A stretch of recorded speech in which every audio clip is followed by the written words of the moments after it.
L'entreprise a été créée en 2001, par son fondateur Agostino Bortolasi, en tant qu'utilisateur de fours de traitement thermique pour les métaux. Il voulait changer, ce qui signifiait que les fours qu'il utilisait ne répondaient pas à ses besoins. Ingénieur en mécanique à l'ancienne, il a eu quelques idées et s'est dit, je veux fabriquer des fours, un peu comme je l'entends, à mon image et à ma ressemblance. C'est ainsi qu'il a fondé AGB Progetti, et s'est lancé dans l'industrie des tissus mous. Il a donc choisi un créneau très étroit, et s'est attelé à la conception, et à la production de fours d'une température maximale de 500 degrés.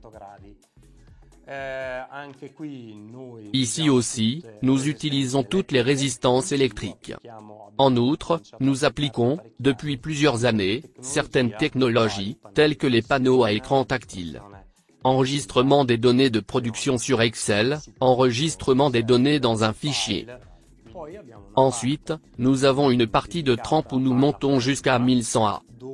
Nous travaillons avec des matériaux standards et des superalliages, tels que l'Inconel dans l'industrie aérospatiale.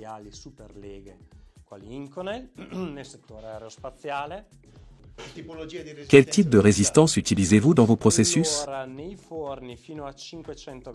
Dans les fours jusqu'à 500 degrés, nous utilisons des éléments chauffants blindés à ailettes. J'ai vu que vous utilisiez des unités de CD automation, de la série Revex, dans vos machines. Ces unités sont configurables, et offrent également la possibilité de gérer et d'acquérir des données de processus.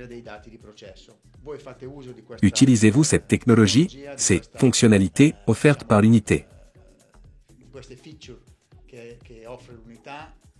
Donc, partout où nous pouvons exploiter vos technologies, nous essayons toujours de les intégrer, surtout en ce qui concerne les fours d'une certaine taille. Par conséquent, lorsque certaines puissances nous donnent un feedback, que nous allons détecter, gérer avec le PLC, à la fois pour donner d'éventuelles alarmes de fonctionnement,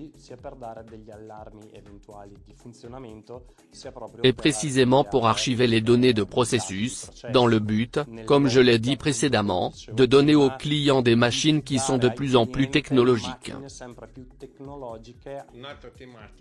Un autre enjeu est l'économie d'énergie, la qualité de l'énergie, c'est-à-dire, éviter de créer des perturbations, afin de ne pas encourir les pénalités du fournisseur d'énergie.